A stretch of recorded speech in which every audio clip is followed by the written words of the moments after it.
I am continuing my reading. What I'm doing in this series is to read through the entire standard works of the Church of Jesus Christ of Latter-day Saints. This consists of the Bible, the Book of Mormon, the Doctrine and Covenants, and the Pearl of Great Price. I am reading in a chronological order of events, not according to publication or volume, so I will be skipping around a bit as I move along.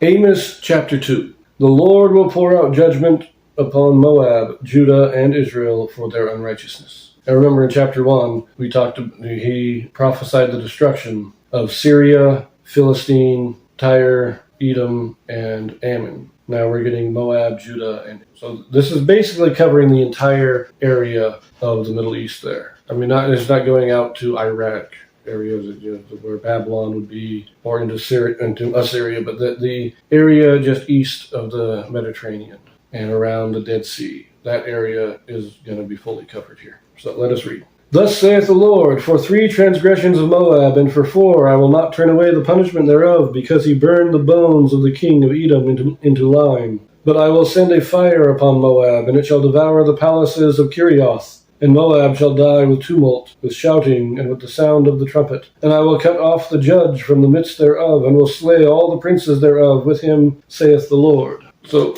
again, Kirioth would be the capital of Moab. And it's basically repeating the same. There's some slight variations in the prophecy, but it's basically destroy the capital, destroy the people, wipe out their government. They cease to exist as an independent nation. Okay, verse 4. Thus saith the Lord, for 3 transgressions of Judah, and for 4 I will not turn away the punishment thereof, because they have despised the law of the Lord, and have not kept his commandments, and their lies caused them to err, after the which their fathers have walked. But I will send a fire upon Judah, and it shall devour the palaces of Jerusalem. Thus saith the Lord, for 3 transgressions of Israel, and for 4 I will not turn away the punishment thereof, because they sold the righteous for silver, and the poor for a pair of shoes, that pant after the dust of the earth on the head of the poor, and turn away the way of the meek. And a man and his father will go in unto the same maid to profane my holy name. And they lay themselves down upon clothes laid to pledge by every altar, and they drink the wine of the condemned in the house of their God.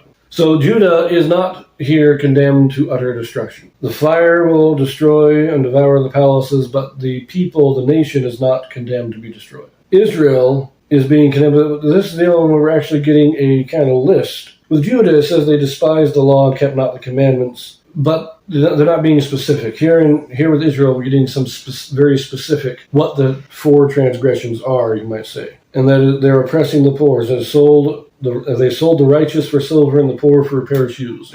They're treating them as if they're worthless. And then the father, a man and his father, will go into the same maid. This is prostitution.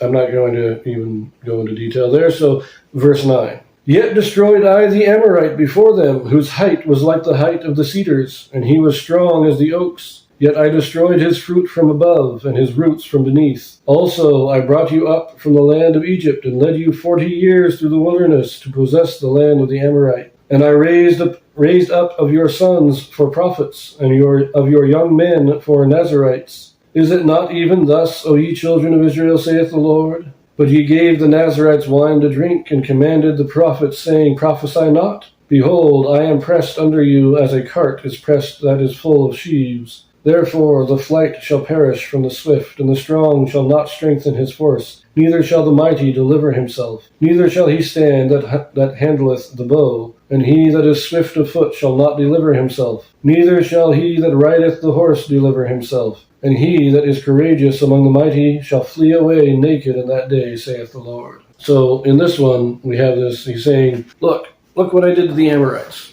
I completely destroyed them. I led Israel in, and they wiped out the Amorites for me. Look what I did bringing you out of Egypt, and I made you powerful men. I gave you prophets, and I gave you Nazarite. Remember the law of the Nazarite, to consecrate a person to the service of God. But you gave the Nazarites wine to drink, which is according to the covenant of the Nazarite. They weren't even allowed to touch a grape. So you have profaned the sacred covenants of the Lord, and you have cast the prophets out. And for this, you will be destroyed. So even if you're fast, even if you're riding a horse, you are not going to escape the destruction that God has decreed upon Israel. That's a powerful prophecy.